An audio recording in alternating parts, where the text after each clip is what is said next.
चलते चलते अचानक ही हमारी बस किसी जोर की चीज से टकराई, जिसके चलते यात्रियों में थोड़ी दहशत सी हो गई। सभी यात्री बस ड्राइवर से पूछने लगे कि भाई साहब, ये टक्कर कैसी थी? इस पर बस ड्राइवर ने बताया कि कुछ नहीं, वो क्या है कि रास्ता जरा ठीक नहीं है ना, बस और कोई बात नहीं है। इतना बोलते ही बस फिर से किसी जोर की चीज से टकराई। इस बार बस में बैठे एक बुजुर्ग व्यक्ति ने कहा, बेटा जरा संभल कर चला, अब ये हड्डियों में जान नहीं बची है। मैं पीछे वाली सीट पर बैठा हुआ था। जब दूसरी बार बस किसी चीज से टकराई तो मैंने पीछे मुड़कर सड़क की ओर देखा, मगर सड़क तो बिल्कुल ठीक ठाक थी। फिर यह बस किससे टकराई? जब मैं ये सोच ही रहा था कि एक बार फिर बस किसी जोर की चीज से टकराई। इस बार कुछ ज्यादा ही जोर की टक्कर थी। बस के सभी यात्री ड्राइवर पर चिल्ला उठे और कहने लगे, रे ड्राइवर, के बात है, मरवाएगा के? ऐसी गाड़ी कौन चलावे? पी रखी है के? मगर ड्राइवर कोई बात का जवाब नहीं दे रहा था। ऊपर से उसने बस की स्पीड काफी तेज कर दी, जिस वजह से सभी यात्री उस पर भड़क गए थे कि तभी ड्राइवर ने अचानक ही बस रोक दी और चिल्लाते हुए सबको कहने लगा, अगर आप लोगों को अपनी जान बचानी है तो चुपचाप बैठ जाओ, जैसे मैं कह रहा हूं वैसे ही करो।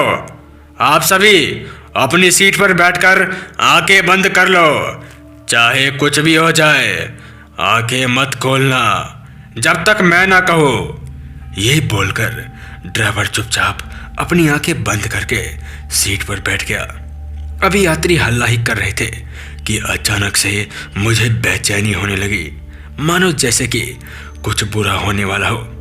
ड्राइवर अभी भी अपनी आंख बंद करके सबको चेतावनी दे रहा था कि अपनी अपनी आंखें बंद कर लो, नहीं तो बहुत बुरा हो सकता है, बंद करो जल्दी। ड्राइवर के बार बार कहने पर मैंने भी अपनी आंखें बंद कर ली और फिर थोड़ी देर में बस में गहरी खामोशी छा गई। सभी चुप थे, सभी के सांसें की आवाजें आ रही थी कि तभी बस में कोई चढ़ा। उसकी कदमों की आहट तो नहीं आ रही थी, मगर उसके होने का एहसास हो रहा था। तभी किसी ने मेरे चेहरे पर हाथ फेरा। उसका हाथ बहुत ही ज्यादा गर्म था, मगर मैंने अपनी आंखें नहीं खोली। तभी अचानक से किसी ने जोर से चिल्लाया। उसके चीखने से मैं और भी डर गया। अगले कुछ मिनटों तक बस में ऐसे ही डर का माहौल बना रहा। फिर जाकर बस अचानक ही स्टार्ट हो गई, मगर फिर भी मेरी आंखें बंद थी। कुछ देर बाद बस ड्राइवर ने बोला कि हाँ, आप सभी लोग अपनी आंखें खोल सकते हैं, खोल लो अपनी आंखें, खतरा टल गया है, जय बजरंगबली, कोई दिक्कत नहीं है, खोलो। तब जाकर मैंने डरते डरते अपनी आंखें खोली और देखा कि अभी भी काफी लोग अपनी आंखें बंद किए हुए थे। तभी एक महिला जोर से चिल्लाई। हमने जब देखा कि बगल वाले व्यक्ति की दोनों आंखें और जीभ गायब है, वह मर चुका था। उसकी ऐसी हालत देखकर हम लोग काफी डर गए थे। फिर जब आसपास देखा तो पाया कि बस की कुछ सीटें जली हुई है और अब मुझे भी अपने चेहरे पर जलन महसूस हो रही थी। फिर मुझे किसी ने बताया कि भैया, आपका चेहरा तो कुछ जला हुआ है। यह सुनते ही मुझे याद आ गया था कि जब मैंने आंखें बंद की थी तो किसी ने मेरे चेहरे पर हाथ किया था और उसकी हाथ भी काफी गर्म थी। अभी हम लोग की जुबान में डर के साथ कई सारे सवाल थे जो शायद ड्राइवर को पता था, मगर वह भी कुछ बताने को तैयार ही नहीं था।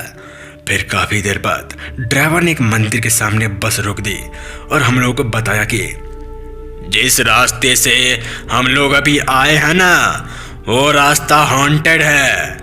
कहते हैं कि उस रास्ते पर एक काली चुड़ैल है, मगर किसी ने उसे अभी तक देखा नहीं है, और जिसने भी देखा है वो बच नहीं पाया है। वह चुड़ैल आंखें और जीभ निकाल लेती है। मुझे भी इस बात पर यकीन नहीं था, क्योंकि मैं तो हमेशा इसी रास्ते से आता जाता रहता हूँ, मगर ये पहली बार मेरे साथ हुआ है। और हाँ, मेरे दोस्तों ने बताया था कि अगर कभी भी बस से कोई चीज़ टकराने लगे और आसपास कोई ना दिखे तो समझ जाना कि वो आ रही है। उससे बचने का एक ही तरीका है, अपनी आंखें बंद करो और तब तक बंद किए रहो जब तक वो चली ना जाए। उसकी बात सुनने के बाद हम लोग काफ़ी डर गए और अब हमें किसी तरह उस मृत आदमी की घर वालों को खबर देना होगा। हमने जब उसका पर्स देखा तो उसके घर वालों का नंबर मिला। पहले तो उन्हें विश्वास नहीं हुआ कि हमारे साथ ऐसा भी कुछ हुआ है, मगर जब वो हम लोगों से मिले और हमारी हालत देखी तो उन्हें भी यकीन हो गया। खैर, उस दिन ड्राइवर की सूझबूझ से हम लोगों की जान बच गई, नहीं तो हमारे साथ काफी बुरा हो जाता। तो दोस्तों, कहानी यहीं तक थी। अगर आपको अच्छी लगी तो चैनल को लाइक, सब्सक्राइब, शेयर कीजिए। मिलते हैं ऐसी ड्रावनी कहानी के साथ। तब तक के लिए जय हिंद, जय भारत।